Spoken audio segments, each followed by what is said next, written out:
Bonjour Nicolas, dérouler ton numéro ici dans cette salle mythique à Bercy, c'est une émotion énorme? Énorme, énorme, c'est le mot, magnifique, c'était des émotions incroyables. Je peux pas trop comparer ça à ce que j'ai vécu en tant qu'athlète quand j'ai gagné des titres, mais c'est juste incroyable d'être dans cette salle mythique. Je pense que je suis venu ici une quinzaine de fois pour voir des artistes internationaux. J'étais ici encore il y a 1 an et demi pour voir Stromae, et puis là c'était moi qui étais au milieu de la scène en faisant mes expressions, mon mime, avec mon cheval Sam, ma longeuse Sandra Tronchet. C'était juste une expérience énorme. Comment s'est monté ce projet? Alors ça s'est monté pour tout vous dire un petit peu parce que j'avais une envie énorme de venir ici sur cette scène. Quand j'ai su qu'il y avait les finales de Coupe du Monde et que je me suis renseigné un petit peu, je me suis dit que sûrement qu'il y aurait un show à la française. Et là, j'ai été voir Alain Blanquet, le directeur artistique du spectacle. Et effectivement, il m'a dit qu'il y aurait le Cadre Noir, il m'a dit qu'il y aurait Alizé. Et je lui ai proposé ma venue en lui disant qu'un petit peu de folie créatrice de la voltige pourrait, je pense, bien passer. Surtout qu'effectivement, on a quand même des bons voltigeurs en France. Au début, j'avais proposé quelque chose de peut-être un peu plus étoffé avec plusieurs voltigeurs, toute une troupe. Et finalement, c'est quelque chose de très épuré avec juste moi, ma longeuse, un masque de Mime Marceau qui a été choisi. Mais j'en suis juste ravi. Justement, quand tu étais le leader de l'équipe de France de voltige, tu étais surtout connu pour évidemment pour ta technique, mais pour ton côté showman. Et donc toi, entrer sur scène, ça reste toujours ta motivation principale?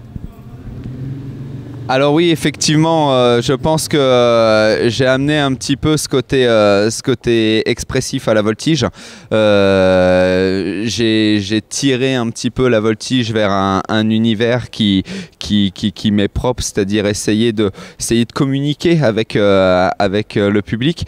Et tout ça fait que ça a fait un petit peu mon nom s'est construit autour de ces différents personnages que j'ai pu interpréter. Le dernier qu'on connaît bien, Einstein, il y a eu le soldat qui a commencé, et puis le Mime Marceau qui m'a permis maintenant aujourd'hui de faire, je peux dire, j'ai fait Bercy grâce au mime, donc merci à lui.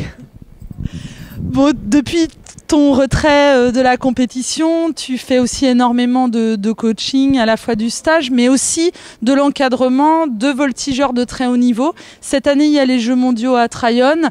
J'imagine que tu es très concentré aussi sur cet objectif-là? Effectivement, je travaille avec plusieurs clubs en France, plusieurs fédérations aussi. Je suis assez demandé, assez sollicité. Cette année encore plus parce que c'est un engouement énorme, les Jeux équestres mondiaux. Je m'amuse à faire des super programmes un petit peu partout. Je suis très pressé de voir ce que ça va donner sur l'événement final. Pour parler sur un point un petit peu plus personnel, effectivement, moi j'ai mis un terme à ma carrière sportive, mais comme vous avez pu le voir ici, je m'éclate encore sur scène. Le sport ne me manque pas tant que ça parce que j'en ai fait assez, j'ai gagné tout ce que j'avais envie de gagner. Par contre, la scène et le contact avec le public, je vous le dis, me manque énormément.